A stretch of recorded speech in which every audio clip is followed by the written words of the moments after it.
మెగానే TV. ఒక పసిబిడ్డ అదృశ్యమైతే ఆ తల్లిదండ్రుల గుండె ఎంతలా తల్లడిల్లుతుందో మాటల్లో చెప్పలేం. బిడ్డ కోసం ఆ కన్నవాళ్లు పడే ఆవేదన చూస్తే ఎవరికైనా కన్నీళ్లాగవు. కానీ కాకినాడ జిల్లాలో జరిగిన ఒక చిన్నారి అదృశ్యం కేసు ఇప్పుడు కేవలం విషాదాన్నే కాదు, తీవ్రమైన భయాన్ని, ఉత్కంఠను రేకెత్తిస్తుంది. కాకినాడ జిల్లాలోని సిహెచ్ అగ్రహారం గ్రామానికి చెందిన చిన్నారి జాహ్నవి అదృశ్యమైన ఘటన స్థానికంగా కలకలం రేపింది. పాప కోసం పోలీసుల గాలింపు చర్యలు ముమ్మరంగా సాగుతున్న సమయంలోనే ఈ కేసులో ఎవరు ఊహించని ఒక సంచలన ట్విస్ట్ చోటు చేసుకుంది. ముందుగా పాప తల వెంట్రుకలు దొరికిన ప్రాంతంలోనే తాజాగా 2 బొమ్మలు అనుమానాస్పద స్థితిలో చెట్టుకు వేలాడుతూ కనిపించడం అందరినీ విస్మయానికి గురి చేస్తోంది. అసలు ఆ బొమ్మలను అక్కడ ఎవరు కట్టారు? దీని వెనుక ఏదైనా కుట్రకోణం ఉందా, లేక దర్యాప్తును తప్పుదోవ పట్టించే ప్రయత్నమా? Let's watch.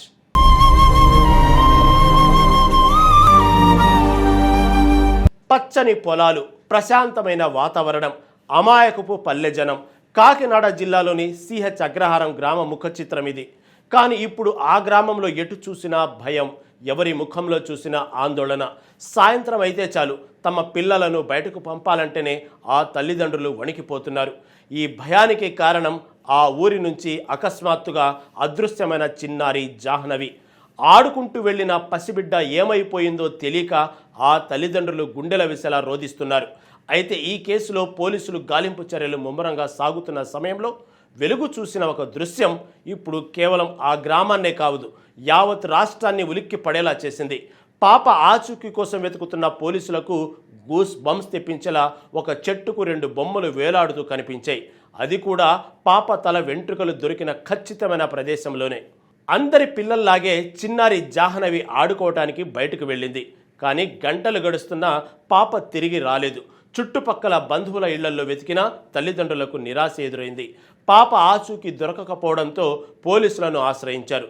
కేసు నమోదు చేసుకున్న పోలీసులు వెంటనే రంగంలోకి దిగారు. గ్రామం చుట్టుపక్కల ఉన్న చెరువులు, పొలాలు, పాడుబడిన భవనాల్లో జల్లెడ పట్టారు. ఈ క్రమంలో గ్రామ శివార్లో పోలీసులకు ఒక కీలకమైన ఆధారం లభించింది.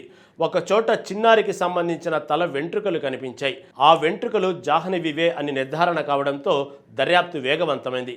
ఎవరైనా పాపను బలవంతంగా లాక్కెళ్లారా, ఆ పెనుగులాటలో ఆ వెంట్రుకలు తెగిపడ్డాయా అన్న కోణంలో పోలీసులు విచారణ ప్రారంభించారు.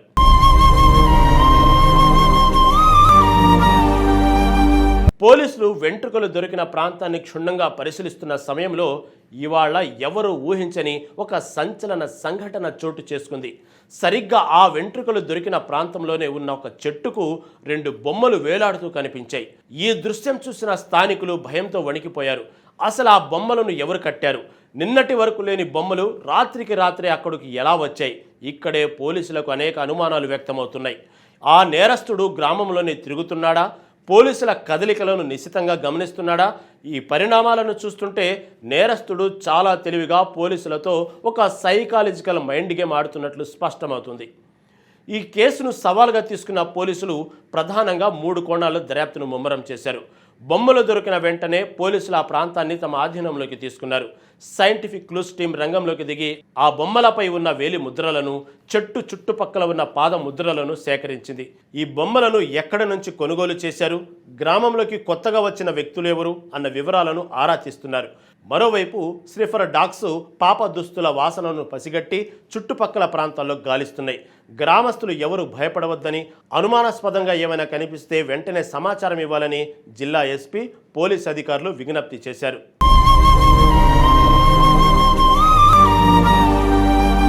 ఒక పసికందు అదృశ్యం ఆ కుటుంబంలో చీకట్లు నింపింది. ఆ బొమ్మల వెనుక ఉన్న మిస్టరీ ఏదైనా, కసాయి వాళ్ళు ఎంతటి కఠినాత్ములైనా చట్టం ముందు, పోలీసుల ముందు ఆటలు సాగవు. ఆ అదృశ్య శక్తి త్వరలోనే కటకటాల వెనక్కి వెళ్లడం ఖాయం. ఆ చిన్నారి జాహ్నవి ఎలాంటి ఆపద లేకుండా క్షేమంగా తిరిగి తన తల్లిదండ్రుల ఒడికి చేరుకోవాలని యావత్ రాష్ట్రం కోరుకుంటుంది. పాప ఆచూకీ కోసం జరుగుతున్న ఈ పోరాటంలో మనము భాగమవుదాం. మీకు ఏ చిన్న అనుమానం వచ్చినా వెంటనే స్థానిక పోలీసులకు లేదా 100కు డైల్ చేసి సమాచారం ఇవ్వండి.